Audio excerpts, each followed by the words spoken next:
So creating a contract, there's 3 ways to do that. One is through directly on the screen. So we can create a new contract here.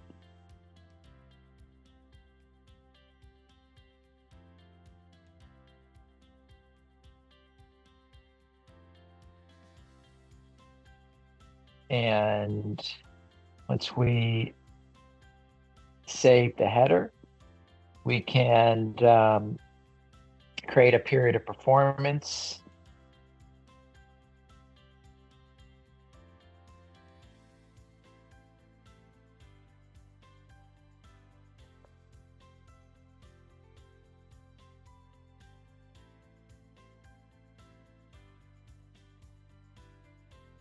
We can add contacts either from the customer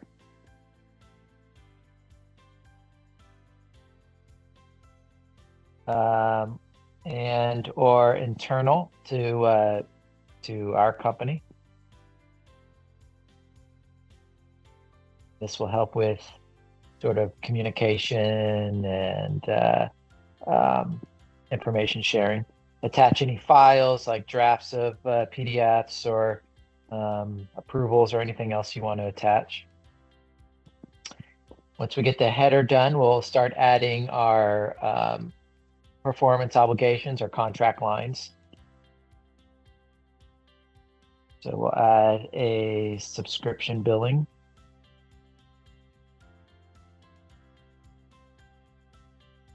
And add the performance period. So this was a 3-year contract, so we'll give it 3 annual billings. We can do monthly, annual, or quarterly billings.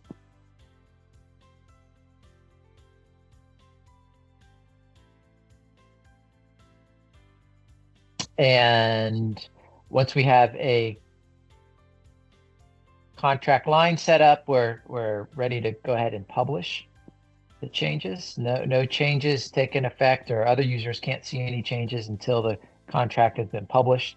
And when it's in edit mode, you're locking it so no other users can edit while you're editing a contract. Okay.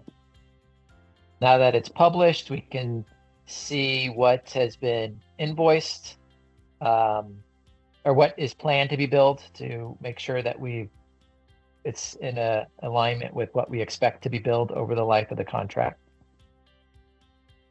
So that's one way of creating a contract. The other ways are, and this is useful when you're doing one-off. You're creating one contract. This is probably the most efficient way of creating it. But if you're creating several contracts, then doing it through the other 2 methods is probably preferable. Either using an API or with a spreadsheet. And basically download the template, add the header and lines in the spreadsheet, and then upload the contract.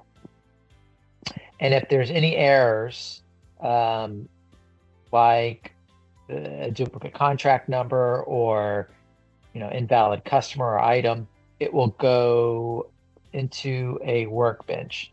If it's via API or an upload, it would go to the workbench, where you can troubleshoot any errors, correct them, and then publish it.